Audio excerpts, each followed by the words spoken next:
Sorry terlambat. Hah.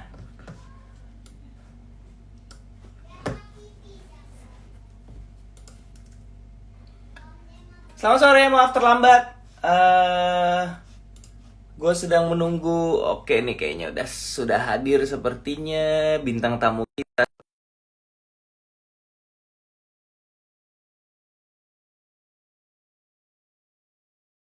nih.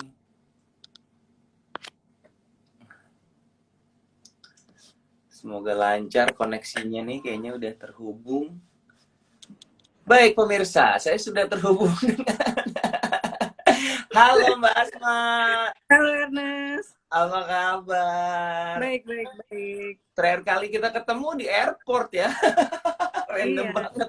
setahunan lalu atau 2 tahun lalu itu ya? Iya, iya, kayaknya 2018 apa itu di Tokyo apa ya kalau nggak 2018 salah ya? ya. Bener-bener jilbab traveler ya, dia keliling. Iya. Lagi di mana Mbak, di rumah? Lagi di rumah, Alhamdulillah. Lagi di Dan kita rumah lagi ya. di rumah aja ya. Iya bener, siapa tahu lagi di rumahnya siapa gitu. Oke, jadi kemarin aku udah ngobrol-ngobrol sama Ika Natasha, Mm-mm. dan menarik banget dengerin banyak hal soal penulisan dari Ika gitu, dan mungkin teman-teman tahu Mbak Asma, dia bukunya ada berapa sih Mbak bukunya Mbak sampai sekarang Mbak? Sampai sekarang di luar antologi itu sekitar 59. 59 buku. 59. Tapi dari 59 buku itu ada sekitar Iya. mungkin 3-4 judul yang berdua sama penulis lain. Oke oke oke oke Hmm. oke oke. Buku yang Sebelum ke-60-nya kita on the way ini. Oke, buku ke-60 on the way. Wow, agak-agak membuat minder ya, tapi nggak apa-apa. Sebelum kita masuk ke style dan proses kreatif, kalau aku boleh Hmm. tanya dulu, pertama kali nulis itu buku pertama tahun berapa ya, Mbak? Buku pertama itu tahun 99 akhir deh kayaknya. 99 ya? 99 akhir. Dan itu bukunya, Hmm. Nes, itu bukunya jelek banget. Jadi Ya. apa ya, kayak buku mujarobat yang dibagiin di kereta api gitu, yang kita memegangnya juga males gitu.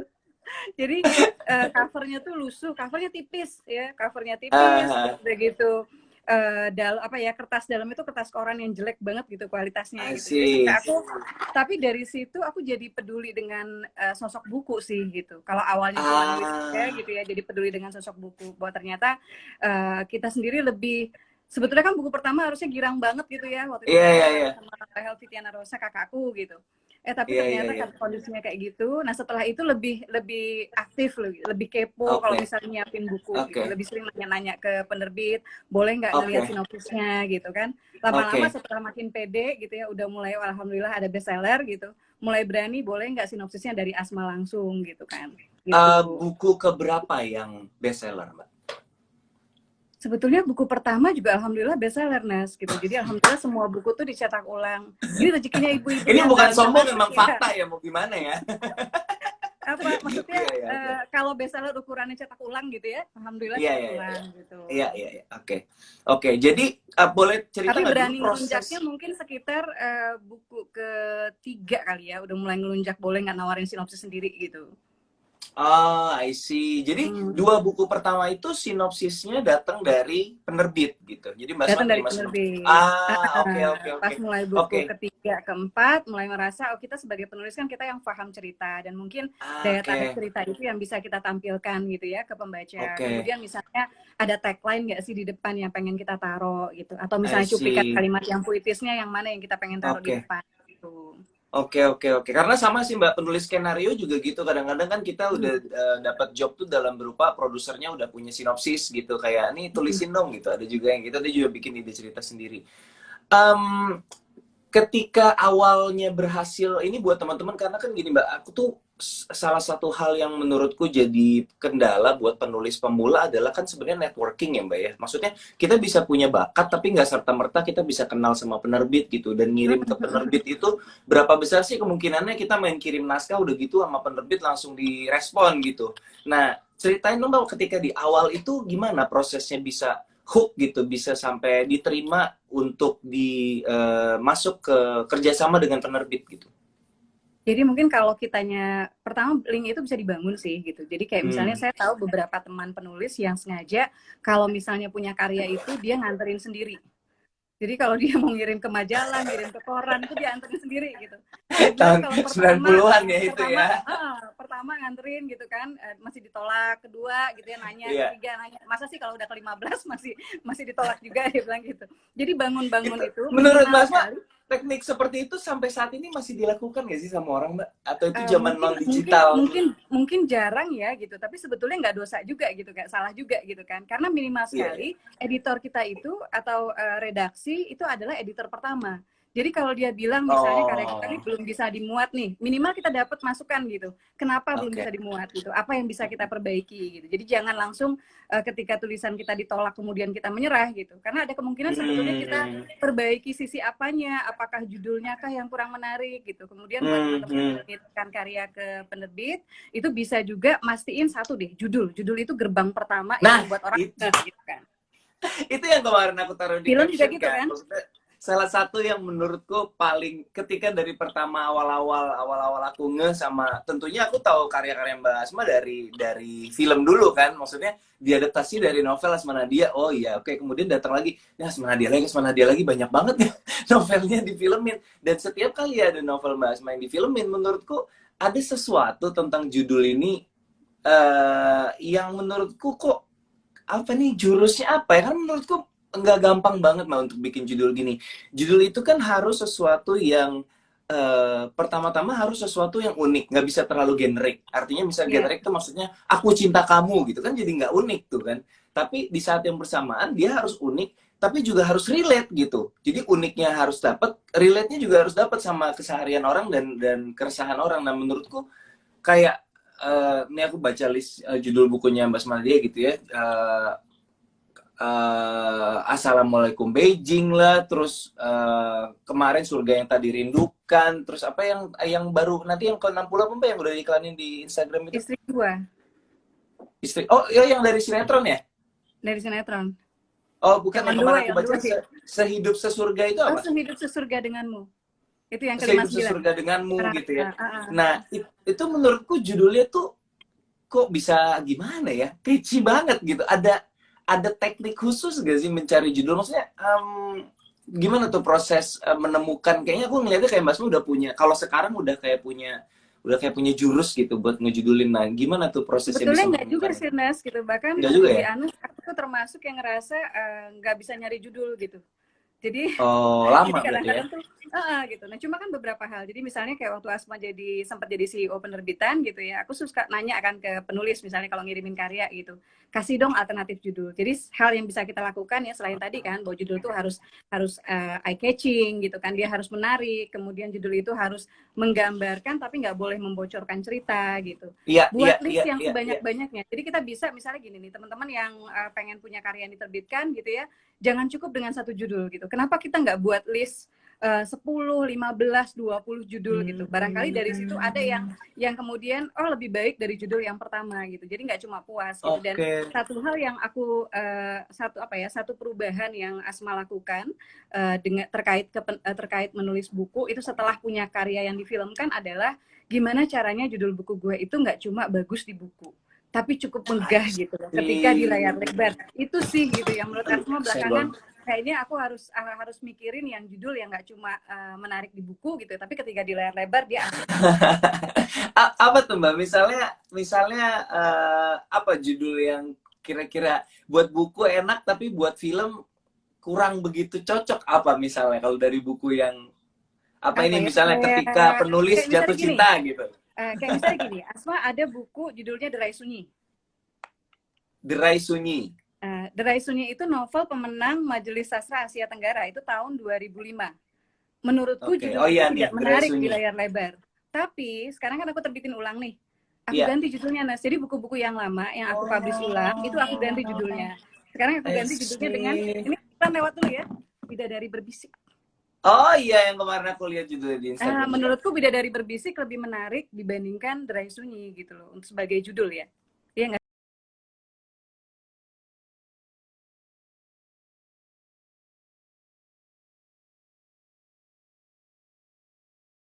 dari berbisik sih, tapi dari sunyi kayak lebih lebih lebih lebih poetik, lebih lebih puitis gitu. berjarak tapi ya in a way ya. Iya, iya, iya, iya, iya, iya, Lebih lebih sunyi berjarak. dia. Terus berarti sekarang ketika nyari judul, eh, apakah karena kita sama-sama setuju judul itu krusial sekali. Lalu apakah ketika mulai menulis Mbak Asma, judul itu dicari kayak gue harus nemu judul dulu nih baru bisa jalan, atau judul udah deh ntar dulu, judul bisa gue cari-cari belakangan, Aku ntar yang dulu penting gue sih. nulis dulu. Aku ntar dulu. Yang penting tuh biasanya gini, kalau nulis itu Judul jadi nanti pernah ya. bareng, judul nanti. Jadi pernah ngisi workshop bareng sama Caroline Phillips, dia penulis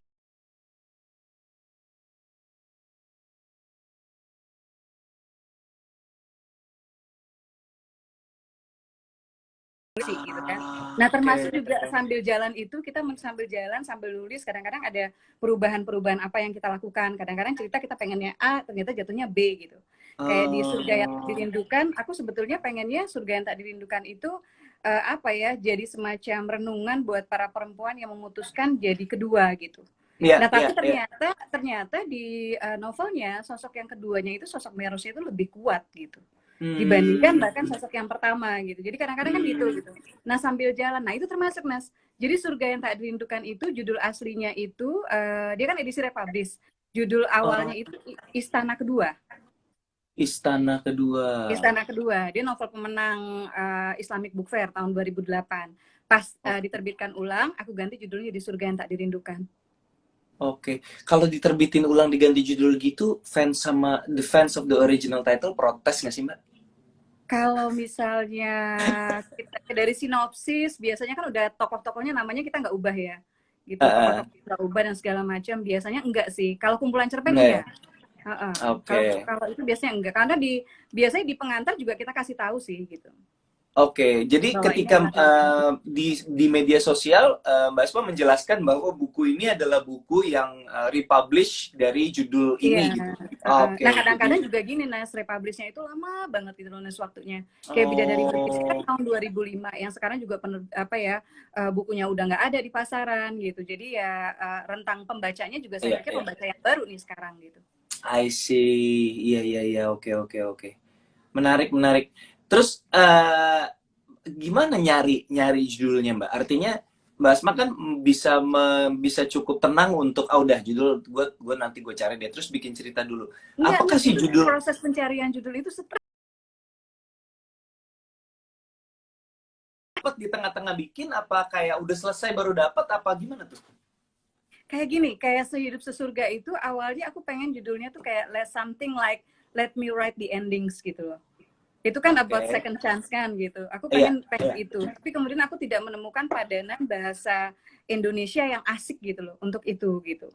iya. Dan itu sambil jalan. Cuma memang mau nggak mau karena judulnya juga belum ketemu, prosesnya juga jadi lambat gitu kepenulisannya. Tapi yang jelas Oh, belajar mungkin eksplorasi kata ya. Eksplorasi eksplorasi dan kata ya. eksploitasi kata. Jadi kita Hmm, membebaskan kata-kata dari oh apa sih atau dari hmm, padanan yang biasanya gitu. Jadi hmm. makanya kalau ada beberapa judul kayak misalnya sebelum ada apa dengan cinta, Asma bikin novel judulnya Cinta di Ujung Sajadah. Tokohnya namanya Cinta gitu. Jadi kan Ah, sekalian gitu oke, kan ya, iya iya iya sekalian. iya iya iya. Iya. Nah, bisa juga kayak misalnya gini, kayak Surga yang Tak Dirindukan itu orang biasanya surga itu kan pasti dong dirindukan gitu. Dan Iya, aku iya. diprotes juga gitu sama pembaca gitu, sampai ada yang bilang Hmm. sampai dibikin apa sih semacam seminar atau apa gitu waktu itu di Makassar gitu cuma untuk menggugat Membedah. Asma gitu. Kenapa kenapa judulnya Surga yang Tak Dirindukan? Terus ada omongan berarti Asma Nadia Syiah nih, berarti neraka yang dirindukan gitu. Padahal kan nggak Oke, begitu gitu. Surga yang oke, Tak oke. Dirindukan itu dari pepatah Arab, Nas. Baiti Ah, Janati. Jadi rumahku surgaku. Bagaimana oke, ketika rumah tidak lagi dirindukan. Jadi memang oke. prosesnya panjang, Iya, pencarian, iya, bisa iya. diskusi, bisa kita bikin list ya, Iya. sebanyak-banyaknya bikin list alternatif judul judul untuk novel yang ini gitu kan. Heeh. Nanti bisa jadi malah kita akhirnya menemukan beberapa judul yang bagus yang bisa dipakai juga untuk novel yang berikutnya gitu. Oh, Tapi padahal memang lagi harus dicari sih. dalam rangka milih judul buat yang ini, tapi malah nyetok judul buat nanti-nanti gitu ya. Bisa jadi begitu gitu Hmm. kan. Jadi kita memang harus sabar untuk proses pencarian judul itu gitu. Jadi sebagian besar Mbak lebih sering kejadiannya gimana? Apakah judul itu ketemu ketika sedang ditulis atau bahkan setelah jadi baru dapat judul? Kalau belakangan kayaknya setelah jadi ya. Setelah Kecuali jadi gini, ya? ada cerpen aku bikin judulnya Aku Ingin Jadi Istrimu. Itu memang judulnya yang jadi judulnya Hmm. duluan gitu. Baru jadi kadang-kadang ada judul duluan, kadang-kadang ada judul belakangan gitu. Tapi terakhir-terakhir sih aku lebih banyak kayaknya judul belakangan gitu. Aku lebih oke, aku mau buat novel dulu yang aku suka, buat novel dulu yang aku puas ketika aku menuliskannya gitu. Dan Hmm. Hmm. karena apa ya, aku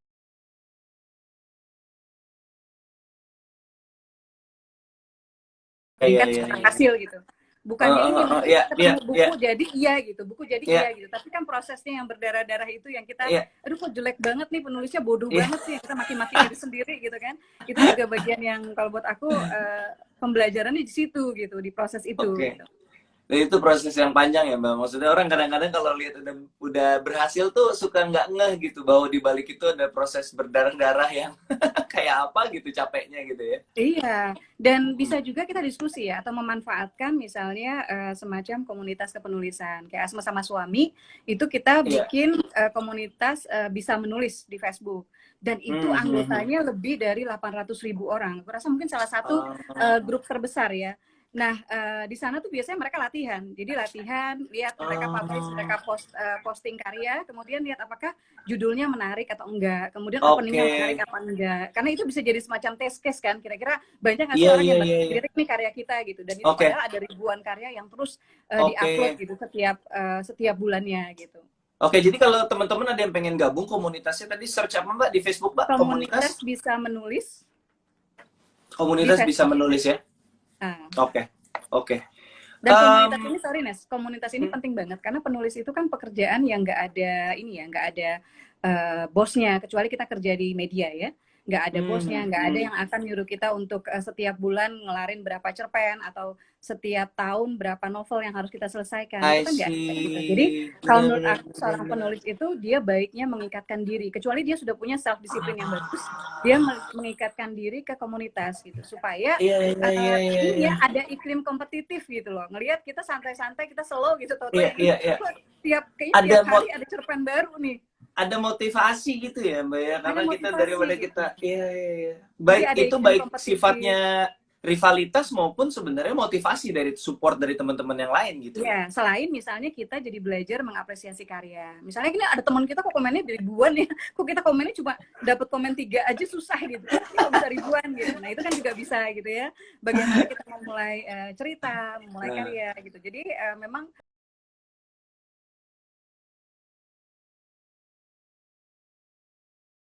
aku kalau selain lihat kalau misalnya, sorry Nes, kalau misalnya ya, komunitasnya itu besar anggotanya, itu juga ya, bisa jadi market kita kan buat jualan buku. iya, Dan sekarang kayak di 800.000 komunitas, berarti berapa ratus ribu berarti setiap buku dirilis minimal ada 800.000 iya, pembeli nggak gitu juga ngitungnya. nggak gitu juga sih ya. Cuma saya selalu bilang buat ke teman-teman anggota, saya bilang ini nggak cuma owner aja, nggak cuma saya sama Ayah Isa Alamsyah yang bisa Iya, promo buku di situ. iya.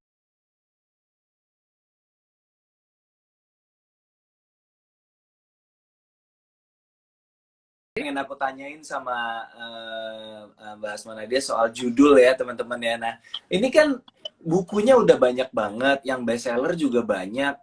eh Kalau udah sebanyak ini tuh kayak ada nggak sih yang punya favorit sendiri nggak sih Mbak dengan sebanyak itu karya gitu kayak tapi walaupun buku gua ada puluhan tapi yang paling gue cinta tuh yang satu ini gitu ada nggak sih aku penasaran aja gitu. Kalau cerpen, aku suka Ma Ingin Naik Haji. Oke. Dan itu film Mainin naik pertama haji kan? ya. Iya yang akhirnya Itu film difilmin ya. itu film pertama, Ma Ingin Reza Naik Rahadian Haji. kan ya itu ya. Reza Rahadian, Reza Hmm, Rahadian. hmm, hmm. Kalau ada beberapa sih ya Nes gitu. Kalau Beberapa ya. misalnya aku suka dengan Catatan Hati Seorang Istri. Itu Hmm. disinetronkan, tapi bukan Iya. sekedar disinetronkannya yang aku suka itu, tapi bahwa Hmm. kenyataan Catatan Hati Seorang Istri itu membuat aku punya pembaca dari berbagai golongan gitu loh. Ada yang dia Ah. Buddhis gitu dan dia bilang, Mbak Asma saya Buddha, tapi saya baca buku-buku Mbak Asma gitu tentang hati seorang Oke. istri, karena persoalan-persoalan apa ya, rumah tangga itu kan khas ya, dan jalannya hampir sama, masalahnya hampir sama gitu, apapun agama kita gitu. Terus Hmm. aku dapat ibu-ibu, maksudnya ketemu sama ibu-ibu di Medan yang dia juga non Muslim, tapi dia juga seneng gitu baca bukuku gitu, dan buat aku, aduh ini berkah tersendiri gitu. Aku bisa apa ya, bisa bertemu gitu ya, bisa berdialog dengan pembaca dari berbagai suku, dari berbagai agama gitu. Dan catatan Iya. hati seorang istri itu yang uniknya adalah sebagai buku dia sebetulnya sudah terlempar dari toko buku. Tapi Hmm. sinetronnya mengembalikan itu gitu, mengembalikan buku itu ke rak buku bestseller, dan bahkan ibu-ibu yang tadinya cuma nonton sinetron, itu akhirnya nyari bukunya gitu. Jadi ini bagian dari, Oke. kan kadang-kadang ada teman yang bilang kok mau sih disinetronin gitu. Apalagi sinetron kan tahu Hmm. sendiri lah ya, kadang-kadang harus Image-nya ada hal-hal kayaknya yang bikin gimana gitu ya, alay harus gitu ya. ada hal-hal yang bikin gemes gitu ya, yang kayaknya Iya, kita iya, jadi iya, emosi iya. darah tinggi gitu kan ya.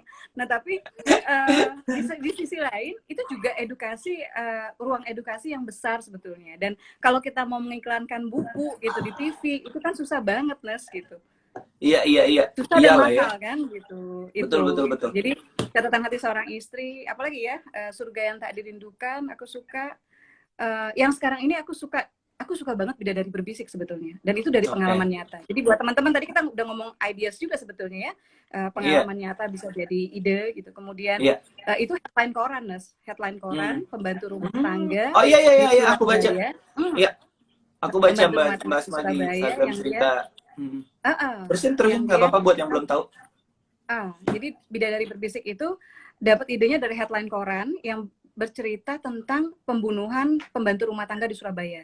Jadi di ceritanya di beritanya itu, sorry bukan cerita, di beritanya itu si pembantu rumah tangga ini ditemukan sudah tewas, kabarnya kecelakaan gitu. Ternyata ketika di otopsi itu hasilnya itu ditemukan kotoran manusia di kerongkongan. Dan aku sampai waktu itu sampai baca, terus aku sampai nangis, sampai aku mikir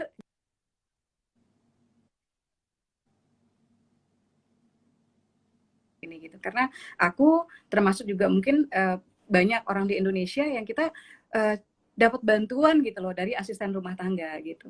Iya, iya, iya. Ketika ketika punya pertama kali apa saking tergugahnya dan pengen bikin cerita dari situ, yang dilakukan Mbak Asma dari segi riset apa Mbak? Apakah berusaha menghubungi pihak keluarga atau gimana Mbak? Atau diadaptasi aja tanpa harus menyinggung kehidupan nyatanya apa gimana? Aku adaptasi aja sih. Jadi bahwa itu Adaptasi memantik ya? sebuah ide gitu ya, sebuah Memantik ide, ide, ya. tapi Ya, memantik sebuah ide, kemudian kalau ininya dipadu dengan imajinasi gitu. Tapi yang aku ingin ya. hadirkan uh, hal-hal yang kalau orang baca, aku berharap mereka berpikir bahwa oh iya ya gue nggak boleh gitu, ini nggak boleh kayak gini gitu, Iya. ini nggak Jadi benar gitu, ini nggak jadi ide manusiawi. ide bisa datang dari pengalaman pribadi, bisa datang juga dari membaca. Nah, sekarang problemnya generasi media sosial ini kan malas baca ya, Mbak. Hmm.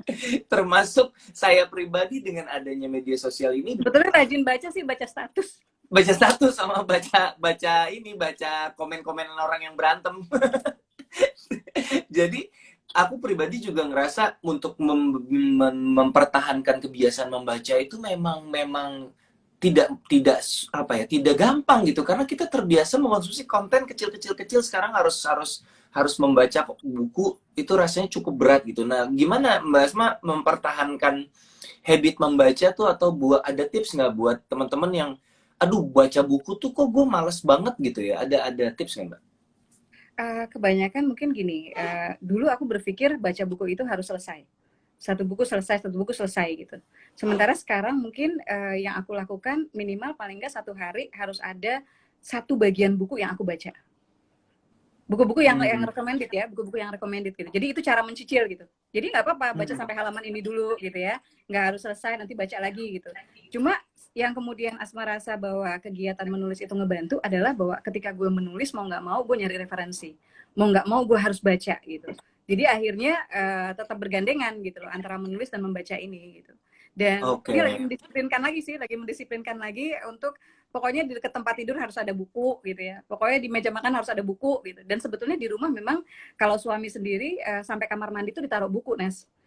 Kamar mandi itu ada Oke. akrilik yang ditaruh buku karena rata-rata manusia ternyata katanya seumur hidupnya itu menghabiskan waktu sekitar 2 tahun di kamar mandi.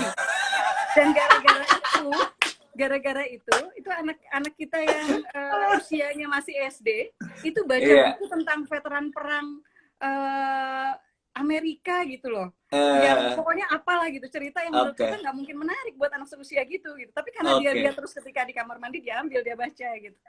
Oke, oke, oke.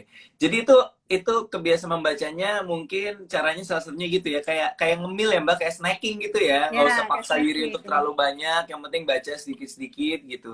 Eh, Terus kalau gue traveling, Nes, biasanya aku hmm, nyari buku dari pengarang setempat.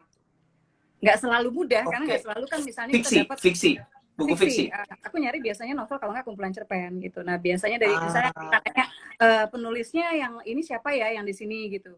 Kemudian ada nggak hmm. terjemahan bahasa Inggrisnya yang bisa aku cari gitu. Oke. Biar apa tuh Mbak? Maksudnya pengen dapat wawasan apa dengan melakukan itu? Biar belajar ini sih lokalitas juga gitu kan. Setiap Hmm. cerita kan biasanya punya warna lokal tersendiri gitu. Kemudian kita bisa melihat misalnya hal-hal apa sih yang matters gitu loh buat penulis di sana untuk mereka suarakan gitu. Hmm. Menarik, menarik. Nih, Mbak, kan sekarang kalau aku lihat ya dari di industri yang kita bergerak ini kan film, buku-buku diadaptasi dari film dan sebagian besar orang juga sekarang nyari nyari materi lebih lebih seneng dari IP besar gitu, dari adaptasi buku bestseller dan segala macam. Dan aku lihat sekarang salah satu sumber yang sering dijadikan tempat ladang berburu adalah Wattpad. Oh Awalnya dari iya, Wattpad iya. gitu. Mbak Asma memanfaatkan nggak platform Wattpad ini atau anak-anak mungkin atau gimana? Aku belum ya, anak-anak juga Belum. nulis, mereka juga punya buku, tapi mereka juga nggak main ke sana. Aku juga bilang sih sama anak-anak, kayaknya boleh deh main ke sana dan memberi warna Hmm. yang lain gitu. Karena Hmm. uh, di luar bahwa segala sesuatu kan pasti biasanya kayak pisau yang bermata ini ya, punya dua Bermata sisi dua. gitu ya, Hmm. Hmm. berpisau bermata dua, ada dua sisi. Jadi aku dapat menurutku Wattpad itu bagus gitu dan kita butuh platform seperti itu lebih banyak supaya memberi ruang buat Iya. anak-anak muda gitu. Tapi di sisi lain kita mungkin juga harus membuat itu lebih variatif gitu.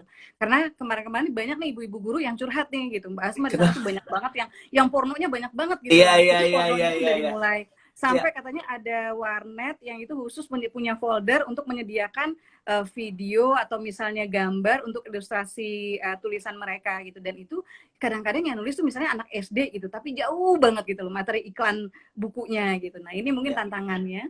Hmm.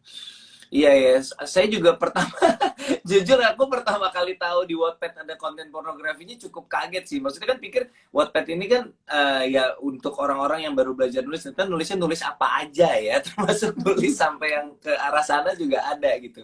Tapi menurut Mbak Asma nih, ini trendy nggak sih bahwa dari nulis Wattpad kemudian viral, kemudian jadi novel, bestseller, jadi film ini tren atau memang kedepannya digital menjadi salah satu platform untuk kita memulai menjadi penulis gitu. Apakah terlepas tidak harus Wattpad ya, apakah dari Facebook, apakah dari mana, apakah memang ini memang this is the new normal gitu bahwa penulis berkarya lewat jalur digital akan membawa mereka ke mainstream yang level yang lebih besar gitu.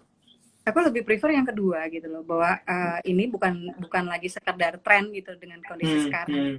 Dan ini juga membuktikan gini, udah nggak ada excuse nih buat teman-teman yang misalnya bilang, wah nggak punya kenalan di Nah, penerbit, wah nggak punya tuh ini, karena mereka bisa rasain, publish gitu kan, mereka bisa dengerin. nerbitin sendiri gitu, mereka bisa lewat Wattpad, mereka bisa lewat kayak layang-layang putus itu kan viralnya di komunitas bisa menulis, Ernest. Nah, tuh Ya dengerin, kan gak ada gitu. alasan. Ternyata kemudian ya dan dari situ malah ternyata baru kemudian diterbitkan gitu kan, malah diburu sama Oke. penerbit, diburu juga sama produser gitu. Jadi nggak ada istilah gue nggak punya link, gue nggak punya kenalan, network dan Hmm. sebagainya gitu. Karena sekarang you can create the network gitu dengan cara itu gitu.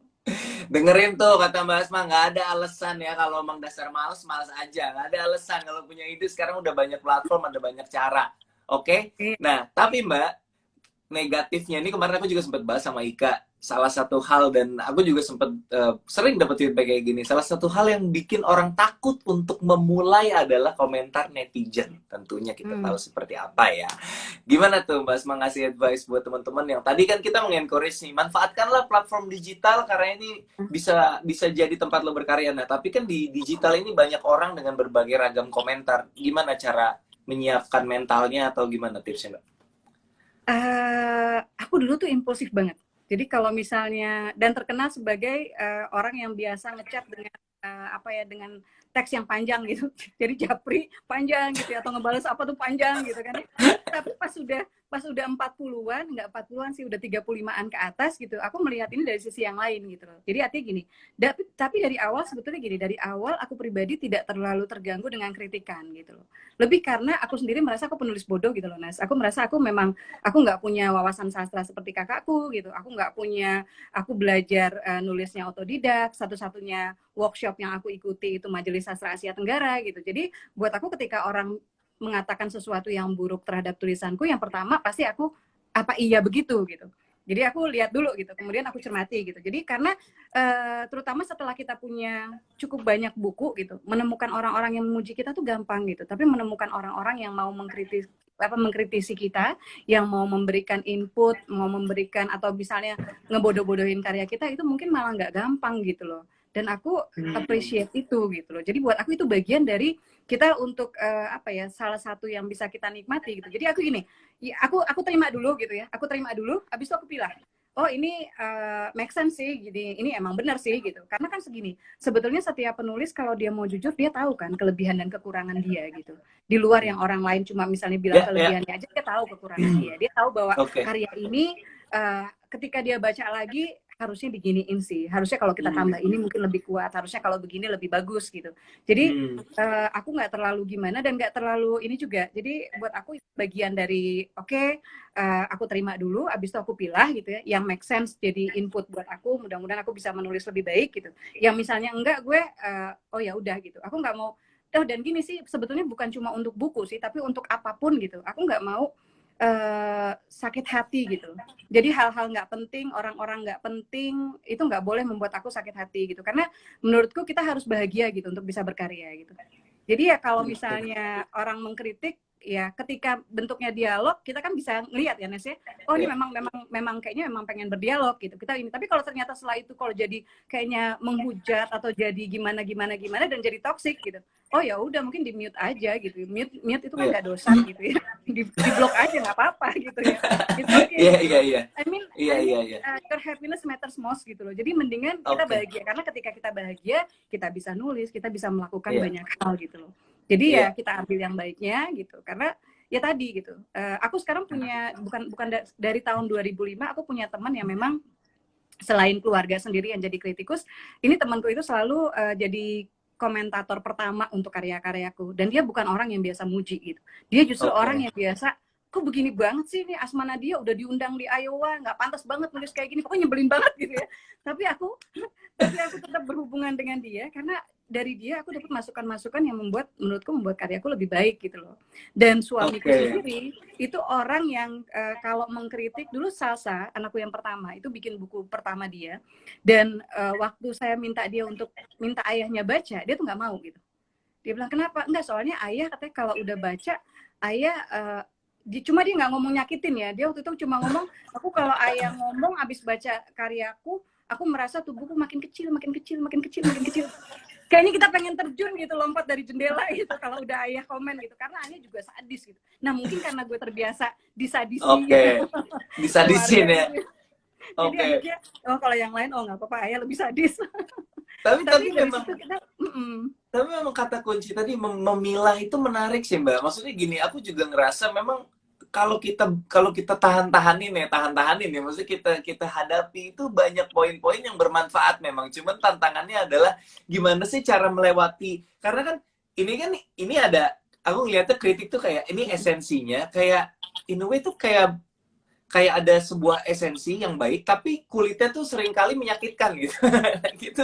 Kayak cara nyampeinnya kadang-kadang orang terutama zaman sekarang sih, Nes. Zaman sekarang kalau kita ngelihat di Twitter ya, di sosial media, orang kan ngomongnya kayak nggak mikir banget gitu. Kayak nggak mikir bahwa mereka somebody's husband, somebody's wife, somebody's parents gitu loh. Dan buat aku itu efek lain karena kita terbiasa bisa ngomong apa aja di sosial media tanpa reveal gitu kan, tanpa identitas kita sebenarnya gitu loh. Jadi memang nyakitin sih gitu. Dan aku bikin satu novel judulnya Cinta dalam 99 Namamu. Jadi kalau dalam Islam itu kan Allah itu punya 99 nama, dan nama-nama itu bagus gitu. Jadi yang maha lembut, yang maha pengampun gitu kan, yang maha pengasih, yang maha penyayang dan sebagainya.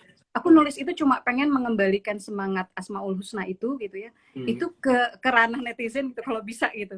karena aku melihat gini, ada orang salah misalnya ya, dia bukan penulis tapi dia selebriti lah, dia salah, yang kita lakukan tuh kalau orang salah kan istilahnya orang jatuh ya gitu, harusnya kan Ya, kita bantu dia bangun gitu. Tapi kalau diingatkan sekarang kan gitu. enggak gitu, yang ada adalah kalau Injek-injek ada ya. orang jatuh kita injek-injek gitu, kalau perlu sampai dia nggak bisa bangun lagi gitu, dan kita dapat kebahagiaan dengan menginjak-injak itu, which is buat gue itu apa ya, itu nggak normal gitu loh, dan kita nggak boleh membiarkan itu gitu, karena ini akan terus seperti itu gitu, sementara kita Iya. pengen anak-anak kita nggak begitu gitu loh. Oke, Tapi jadi jadi pertanyaan tadi apa ya? pertanyaannya tadi enggak, iya maksudnya menarik untuk kita Iya, bisa memilah. Oh memilah. gini, aku punya Kadang-kadang quotes. kulitnya tuh Ah, terlalu menyakitkan iya gitu, iya jadi iya. kita mau menerima kritiknya juga nggak gampang Ah, gitu, susah aku memang. bikin quotes gini. Jangan menghabiskan waktu, energi dan pikiran untuk seseorang yang tidak mengukir namamu di hatinya. Ini boleh diterapkan ke mantan atau ke haters. Oke, oke.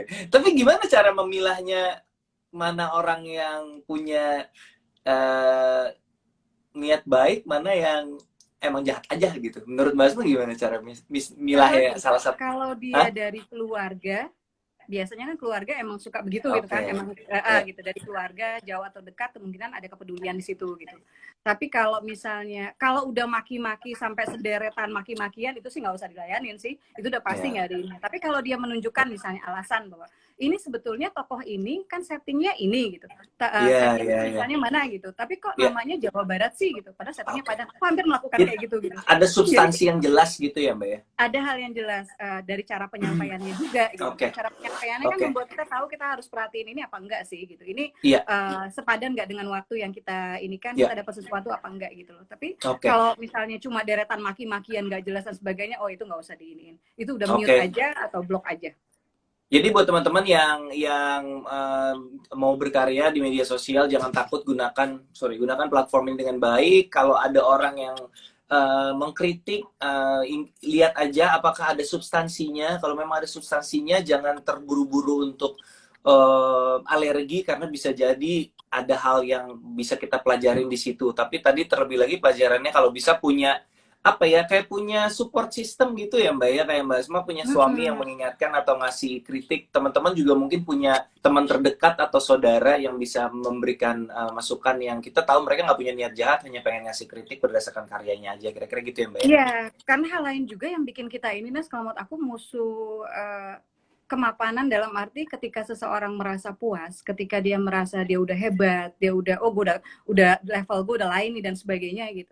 Itu justru bahaya gitu loh. Itu bisa mematikan kreativitas kita gitu. Dan kalau kita berhenti berproses gitu kan, maka yang terjadi adalah pengulangan karya itu jadi kayak pengulangan gitu. Nggak ada hal-hal baru yang kita hadirkan gitu. Dan buat aku ini bahaya gitu. Jadi penulis itu nggak boleh merasa dia sudah hebat, terlalu hebat untuk mendengar atau menyimak masukan yang diberikan orang lain gitu. Tapi di satu sisi dia juga harus bisa masukan orang lain nggak boleh mematahkan dia gitu. Tujuan nulis apa sih gitu? Tujuan nulis kan sebetulnya kita ingin memberikan give the voice to the voiceless kan gitu. Kita pengen menyampaikan sesuatu yang mungkin mewakili orang-orang lain yang mereka nggak punya suara gitu loh, untuk bisa menyampaikan itu dengan luas gitu loh. Itu buat aku. Hmm, Jadi hmm, selama hmm. kita nulis sebagus yang kita bisa gitu. Yang lain-lainnya ya kalau ada masukan dan sebagainya, lihat ya tadi ya ada memang substantif nggak ya buat kita gitu.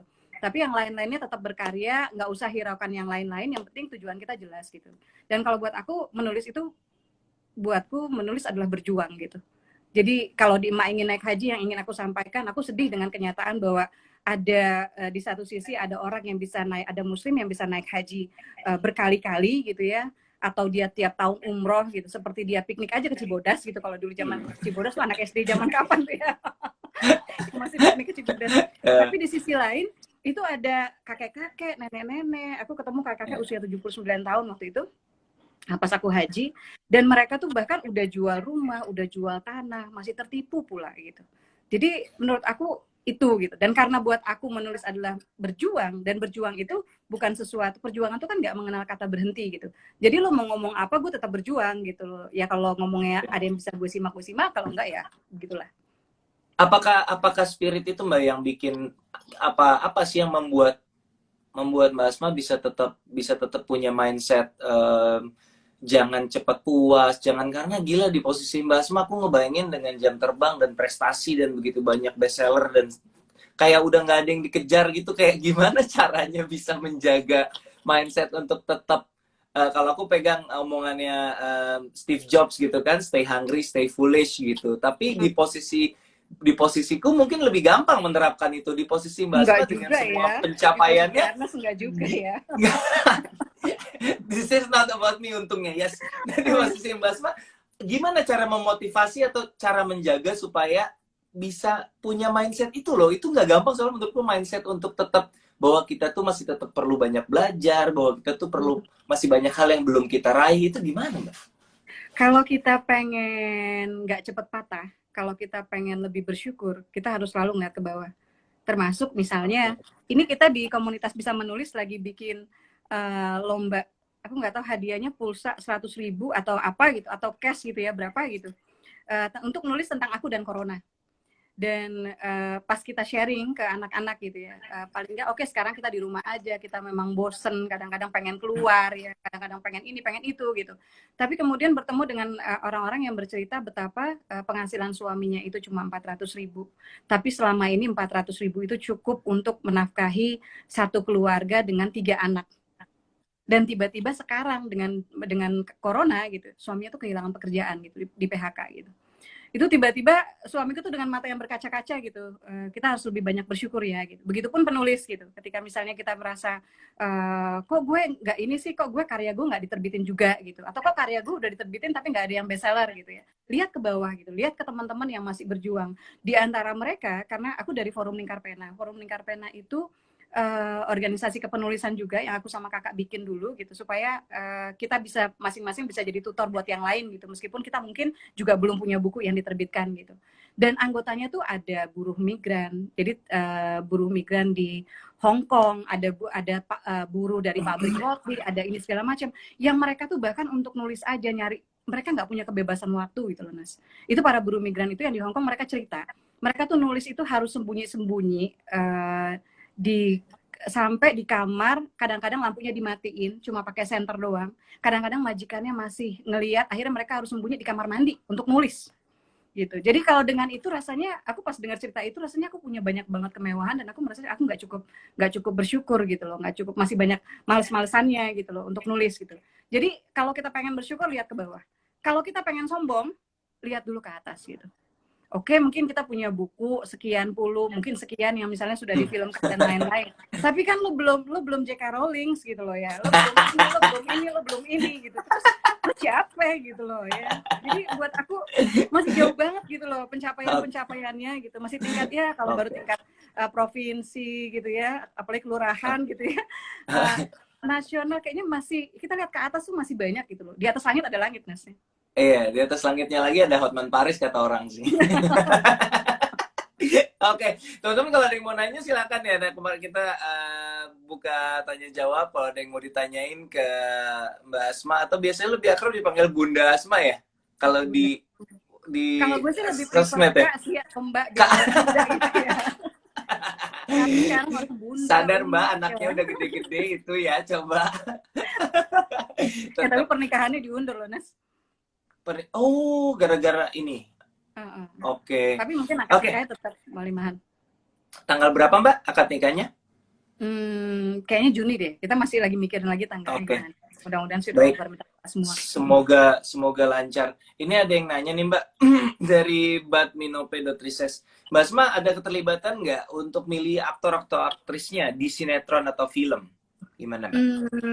Alhamdulillah sejauh ini dilibatkan gitu, dan itu memang salah satu syarat sih. Jadi biasanya Asma kalau dengan PH tuh ada beberapa hal yang aku minta. Yang pertama, aku minta punya akses ke skenario gitu, jadi bisa, nggak akan ngelungsingin, cuma bisa melihat ya perkembangan, karena kan kalau dari cerpen pasti yang ada adalah penambahan konflik gitu kan. Dan buat aku sebuah cerita tuh aku nggak saklek misalnya orang harus ngambil cerpenku atau novelku harus plek gitu tanpa ada perubahan, enggak kok. Karena yang namanya novelku yaitu versi terbaik untuk tulisan, versi terbaik untuk novelnya gitu. Tapi buku adalah proses penerjemahan yang berbeda. Jadi aku welcome dengan itu. Kemudian yang kedua, biasanya sih memang aku boleh milih, misalnya aku pengen sutradara siapa atau scriptwriter-nya siapa gitu. Karena scriptwriter penting banget ya Nes ya, itu buat cerita kayaknya nggak jangan sampai bikin cerita yang lucu tapi kita nggak ada yang ketawa gitu kan ya. Ada yang sedih, Berarti nggak kena lucu nangis. dong kalau lucu tapi nggak ada yang ketawa berarti nggak lucu dong Maksudnya Mbak gimana? kita tahu bahwa scriptwriter-nya nih pengennya kita ketawa di sini nih gitu, tapi kita belum Oke ketawa gitu kan ya. oke Gitu. oke Terus oke. buat aku scriptwriter tuh penting banget gitu. Dan Ya. yang lainnya sih kalau biasanya sejauh ini aku dilibatkan untuk misalnya kita mau nama-nama yang mau kita ajukan gitu. Jadi Oke, at bukan least aku yang mutusin tapi dilibatkan. Karena mengusulkan ya. mengusulkan. Tapi yang menarik waktu kita ngomongin surga yang tak dirindukan, itu Pak Manoj itu pernah nanya ke aku, Asma, menurut Asma siapa nih yang jadi Pras gitu. Terus aku bilang, di bayangan saya Pak, itu Fedi Nuril. Dan komentar Pak Manoj cuma gini, persis gitu. Nggak banyak aktor yang bisa melakoni peran poligami tapi ibu-ibu nggak marah gitu. Itu Fedi Nuril. Oke. Halo Fedi, nggak mungkin nonton juga sih. Oke. Oke, pertanyaan berikutnya dari Fatur Rozi Ledo Combo. Ini aku sengaja ngepin pertanyaan ini karena dari tadi kita sempat sebut cerpen. Nah, bisa kasih tips nggak Mbak buat orang yang mungkin ide mentahnya udah ada, pengen bikin cerpen? Ada sedikit tips nggak? Kalau pemula, Asma tetap menyarankan untuk buat outline bagi cerpennya. Jadi semacam Walaupun cerpen pertumbuhan, tetap outline, walaupun meskipun cerpen, hanya ya, cerpen Mbak ya. meskipun hanya cerpen, pertumbuhan dari misalnya paragraf-paragraf gitu. Jadi kita tahu bahwa setelah ini, setelah ini. Karena biasanya kebuntuan itu terjadi karena pertama kita belum skillful, kita belum terampil menulis gitu kan. Terus ide masih berantakan gitu kan. Paling nggak idenya difokuskan dulu gitu. Jadi secara tahapan cerita kita udah tahu gitu, kita udah tertuntun gitu ya, dan kita tinggal menulis gitu. Itu. Kemudian misalnya pertimbangkan apakah perlu setting yang membuat ide itu menjadi lebih kuat. Apakah perlu setting khusus gitu? Daerah khusus Setting kah, lokasi gitu kan? maksudnya. Lokasi misalnya, iya. Atau kalau misalnya sama kan, kayak misalnya kalau film horor itu setting waktu juga penting kan gitu. Nggak mungkin horor siang-siang gitu, terus di pasar gitu kan ya. Kayaknya jangan serem gitu kan. Atau Pasti di yang tahun malam, berapa, zaman Atiwon, kapan gitu ya. gitu ya. Jadi setting waktu, setting tempat ya, untuk tempatnya ada nggak yang kira-kira perlu ini kan. Jadi diperhatikan itu. Kemudian satu gini, selalu memulai dengan adegan yang terbaik. Karena kayak Memulai film, dengan adegan terbaik. Di depan dong, iya, ini klimaksnya. opening itu harus memikat, Mas. Kan sama kan, film itu kan 5 menit pertama kan. Kayak sekarang orang nggak nunggu 30 menit lagi. Orang nunggu 5, 6, 10 menit, abis itu kalau nggak bagus tinggal gitu. Jadi opening itu harus memikat. Jadi kalau misalnya tapi kalau film aku nggak menganut sistem itu Mbak, tapi nanti kita obrolin di nggak luar. masalah. Tapi kalau cerpen itu, Intinya ya harus gini. depan Dia ya. kalau menurut aku harus kuat gitu loh, Nas. Nggak harus ya misalnya klimaksnya yang ditaruh di depan, enggak gitu. Tapi dia harus cukup kuat untuk membuat seseorang stay gitu loh. Untuk membuat seseorang dari begitu banyak buku, misalnya dia, oke, gue mau baca buku ini gitu kan. Tapi kalau misalnya halaman baris-baris pertamanya nggak menarik, ini terus mereka akan beralih ke buku lain gitu loh. Jadi menurut aku opening itu harus kuat gitu. Opening itu bagian yang buat aku sama penting dengan ending sih. Opening biasanya gini, kalau kita ngirim karya ke media kan yang diperhatikan judul itu satu, atau kalau kita ikut lomba menulis satu judul, kemudian yang kedua opening, yang ketiga ending. Ending itu membuat pembaca bisa memaafkan kekurangan penulis. Setuju banget. Aku pernah baca quotes dari Dan Brown Mbak yang nulis Inferno dan series itulah ya. Aku jadi tertarik pengen ikutan kelasnya tuh. Kemarin aku bilang, Ernest bilang bagus kelasnya. Kemarin kan aku nyimak juga kan gitu. Iya, di master class. Jadi dia bilang gini Mbak, kalau dia bilang lebih baik punya cerita yang biasa aja tapi endingnya keren banget daripada punya cerita sepanjang cerita udah keren tapi endingnya biasa aja, dia bilang. Karena yang orang ingat ketika selesai mengkonsumsi baik itu buku atau film, endingnya yang nempel kan gitu. Jadi itu bener sih, itu aku setuju banget gitu. Karena sebagai penonton atau pembaca pun juga ngalamin gitu. Kadang-kadang kita udah baca atau nonton udah seru tiba-tiba ya endingnya begini gitu. Kemudian menaruh ini ya, Nas, dalam cerita tuh yang penting tuh menaruh empati gitu. Makanya seorang penulis kalau dia makin besar kepedulian yang dia punya, menurutku dia akan bisa menulis makin baik gitu loh. Karena dia bisa menaruh posisi dia ke tokoh-tokohnya gitu. Ya kan gitu. Jadi kayak baru-baru ini aku mengomentari sebuah karya di komunitas Bisa Menulis, aku komentari tentang jadi ada janda cantik, tapi dari sudut si jandanya, dan dari sudut si janda itu bilang dia cantik gitu. Jadi menurut gue ini jandanya cantik dan songong gitu.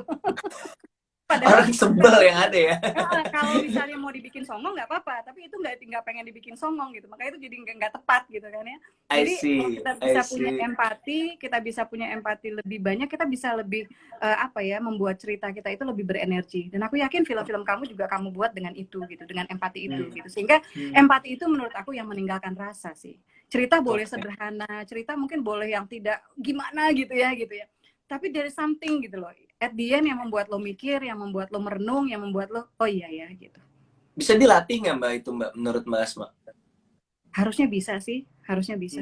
Dengan kita menghidupkan panca indera kali ya. Dan panca indera itu kan gak cuma mata. Nah biasanya teman-teman yang awal-awal menulis ya, kadang-kadang mereka hanya menyajikan apa yang ada di depan mata mereka gitu. Mereka tidak melibatkan rasa, mereka nggak melibatkan bahwa telinga itu juga, pendengaran itu juga panca indera gitu kan ya. Hidung juga, penciuman juga panca indera gitu. Jadi menghidupkan itu semua, latihan observasi gitu, latihan observasi. Dan aku kalau traveling mas, kadang-kadang aku suka duduk ya, misalnya di halte, aku duduk aja. Aku duduk cuma pengen ngeliatin gitu.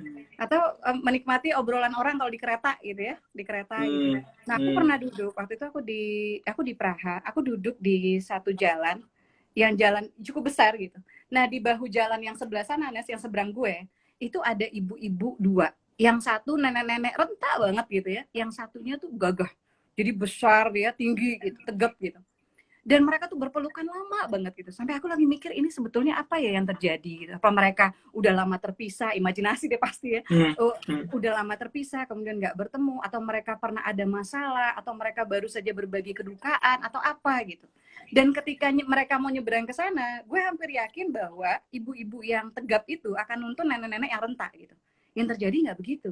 Yang terjadi nenek-nenek yang renta itu yang menuntun ibu-ibu yang tegap, yang ternyata tunanetra.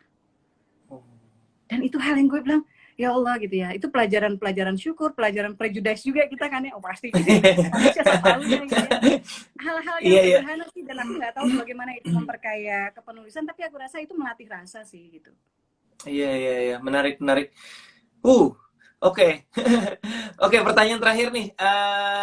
Ini menurutku mungkin cukup relevan buat penulis yang ini. Ayu di Kumairo nanya soal mood nih Mbak. Kan aku pernah lihat Raditya Dika bilang bahwa writer's block itu mitos. Kalau penulis males aja, kalau rajin rajin aja menurut dia gitu. Kalau dari Mbak Asma gimana? Soal mandek dan soal inspirasi itu seberapa diromantisir prosesnya? Artinya kan kalau aku pernah diajarin sama Radit, jangan meromantisize atau membuat proses menulis itu sakral banget gitu. Nulis aja gitu. Nah, menurut Mbak Asma gimana? Apakah tetap harus ada momen dan mood dan situasi yang kondusif, atau enggak, kalau gue mah nulis ya gue paksa nulis aja gitu, gimana? Aku juga termasuk yang percaya writer's block itu excuse. Jadi cuma ada beberapa sih, nggak selalu excuse ya, tapi yang pertama tapi excuse sih, artinya kita kalah gigi gitu dengan kendala. Kita mungkin memang menemukan kendala ketika menulis dan membuat kita berhenti gitu, dan kadang-kadang jedanya jadi cukup lama, jadi malah akhirnya nggak selesai sama sekali gitu. Tapi menurut aku kegigihan seorang penulis bisa diukur dari seberapa cepat dia menyerah gitu loh ketika dia mengalami writer's block. Biasanya aku kalau misalnya writer's block, aku adu kuat dulu sama komputer gitu. Jadi sama laptop, siapa yang hang duluan nih? Gue yang hang duluan atau laptopnya yang hang Adu kuat sama komputer. Itu satu. Yang kedua, kita bisa break dulu gitu ya, bisa break dulu, cari suasana dan segala macam. Tapi yang nggak boleh dilupakan adalah mencari tahu kenapa kita mengalami kebuntuan gitu. Biasanya kalau Asma buntu itu kalau misalnya aku kalau nulis itu biasanya sudah menyiapkan referensi. Kalau kepenulisannya misalnya tentang ada penyakit ya, kayak misalnya hari ini di Surga yang Tak Dirindukan. Kalau di film kan cancer stadium 4 masih jalan-jalan masih nggak apa-apa gitu. Tapi kalau di novel kan kita bisa dimaki-maki sama dokter yang baca gitu, yang mereka ngerti gitu kan gitu. Jadi akhirnya pasti aku perlu riset. Aku perlu riset bahasa misalnya, karena waktu itu di Budapest kan settingnya. Aku perlu riset itu. Jadi aku pasti yang pertama aku lakukan itu menyiapkan semua risetnya dulu gitu loh. Nah karena biasanya kalau risetku nggak full, aku pasti mentok. Gitu. Jadi kalau kita tahu sumber kebuntuan kita itu apa, nah itu kita bisa mengantisipasi gitu ya. Terus misalnya gini, suasana. Kalau buat aku suasana itu penting, sama seperti gini. Tapi nggak berarti kita harus keluar, karena gue termasuk yang nulis juga pakai piyama doang sih, di kamar aja cukup gitu ya. Jadi tapi intinya gini, setiap kita tahu jam biologis yang kita tuh energik di situ atau Nah, ide-ide kayak itu. lebih deras gitu kan. Jadi Setuju. kalau buat kita gini, balik lagi deh ke masa yang udah nggak sekolah ya, maksudnya udah lulus, udah kerja segala macam, balik lagi ke masa sekolah. Dulu itu lo belajarnya enaknya gimana? Lo belajar Hmm. enaknya di jam-jam abis subuh kah, apa menjelang Ya, isya kah, apa sebelum ya. tidur kah? Atau lo enaknya belajar itu sambil denger musik misalnya, atau bahkan sunyi sepi, atau pakai cemilan gitu, atau enggak gitu ya, meskipun seringkali cemilannya habis tapi tulisannya nggak nambah-nambah ya, jadi timbangan ada juga yang nambah ya, tapi anyway Bukan cari halaman yang nambah situasi ya, timbangan. cari situasi gitu, karena yang aku tahu kayak misalnya Laros itu kalau nulis kabarnya nih, kalau dia nulis Noni Belanda dia kan dress up seperti Noni Belanda gitu, Wow, jadi kayak kayak gitu ini ya, gitu. get into it-nya kayak aktor ya, penulis Iya, tapi kayak jadi aktor kayak metodenya ya. apa misalnya kayak Agatha Christie. Agatha Christie itu dapat ide itu sebagian besar ketika dia cuci piring. Jadi sering-sering aja harus cuci piring kalau udah kayak gitu kan ya, untuk dapat ide gitu. Tapi intinya kenali. Kalau menurut aku Kenali. banyak hal yang akan memudahkan kita kalau kita kenal diri kita sendiri. Kita tahu yang nyaman buat kita, yang enak buat kita gitu. Dan Nes, gue boleh nggak? Ini sincerely bukan cuma gue pengen promo, tapi ada buku bagus banget buat teman-teman yang mau belajar nulis. Karena aku tuh biasa kan sharing ngisi workshop tuh sama si ayah, sama suami kan Ya, gitu. Dan dia ya. bilang, Bunda bikin workshop 2 hari gitu tentang kepenulisan, tapi aku nggak pernah bikin bukunya gitu. Nah dia bikin bukunya 101 dosa penulis pemula, dan ini bagus banget. Artinya gini, kalau seperti gue orang yang orang yang nggak punya wawasan kepenulisan gitu ya, kemudian juga tidak terlalu familiar dengan istilah-istilah sastra dan sebagainya gitu ya, buku ini akan membantu banget karena aplikatif banget gitu. Dan memang bahan rumusan ketika aku ngisi workshop selama 2 hari, apa sih hal-hal yang gue bawelin gitu ya terhadap sebuah tulisan, apa hal-hal yang gue akan bawelin di tulisan gue gitu loh, pengulangan Itu kata dan sebagainya. Jadi mudah-mudahan buku itu 101 dosa penulis pemula itu harusnya berguna banget buat lo ya. Silakan dicari bukunya, bisa online, bisa di toko buku ya, Mbak? bisa online. Oke. Baik. Wow, udah mau sejam nih. Enes, makasih banyak ya. Sama-sama. Makasih banyak dan thank you banget udah terus menginspirasi anak-anak muda, dan gue nunggu terus karya-karya lo karena buat gue lo salah satu dari sedikit orang yang selalu mencoba mencari sesuatu yang baru dan gak takut gitu mengangkat sesuatu yang baru. Jadi semoga bisa konsisten ya Mbak ya. Terakhir kapan-kapan kita collabs dong. Apa? Collab. Kemarin anak gue gitu. Yeah. Nah, collabs sama Ernest mah. Collabs, jangan pakai S Mbak, collabs gitu. Collabs ya, pakai D. Terakhir sebelum dadah-dadahan Mbak, aku di ending ini pengen nanya satu pertanyaan yang selalu aku tanyain sama things you wish you knew when you were beginning gitu. Apa hal yang ketika gue mulai, kalau sekarang looking back gitu, aduh, andai dulu gue tahu soal ini mungkin gue akan lebih enak nih dulu di awal karir gitu, atau di awal gue nulis. Ada nggak? Satu doang ya? Satu tuh susah ya? Apa? Enggak, boleh lebih dari satu, nggak apa-apa juga sih. Nggak apa-apa juga sih. Dua ya gitu. Yang pertama gini. paling terpikirkan. Ya, gue berharap gue baca banyak banget buku dari yang sekarang gitu. Sebelum gue mulai nulis. Karena kuliahnya seorang penulis itu adalah dengan membaca. Lo bisa nyuri ilmu banyak penulis, baik yang ada di Indonesia atau ada di luar, baik yang masih hidup atau yang sudah nggak ada, itu lewat buku-buku mereka. Jadi lo bisa nyuri ilmu mereka. Guys. Itu penting banget. Jadi harus seorang penulis adalah membaca. Kemudian yang kedua, aku berharap dulu ada semacam organisasi yang bisa aku ikuti. Makanya kemudian bikin organisasi itu kan, bikin forum lingkar pena atau komunitas bisa menulis. Karena itu ngebantu banget, terutama banyak teman-teman yang pengen jadi penulis tapi profesinya sendiri sehari-hari bukan penulis gitu. Jadi ada yang perawat, ada yang ini. Jadi itu akan membantu teman-teman gitu ya. Yang lainnya gue berharap lebih percaya diri sih. Karena sampai sekarang jujur aku tuh orang yang masih struggle untuk percaya diri gitu. Aku selalu merasa aku bodoh, aku selalu merasa aku nggak cerdas, aku selalu merasa aku nih, aduh, kayaknya, dan suami tuh tahu kalau aku udah ngedit buku-buku yang lama pasti deret maki-maki terhadap karya sendiri itu banyak banget gitu. Tapi dan ini buat teman-teman yang sama ya, yang juga nggak percaya diri gitu ya, yang juga merasa nggak berani mengirimkan karya ke penerbit ya.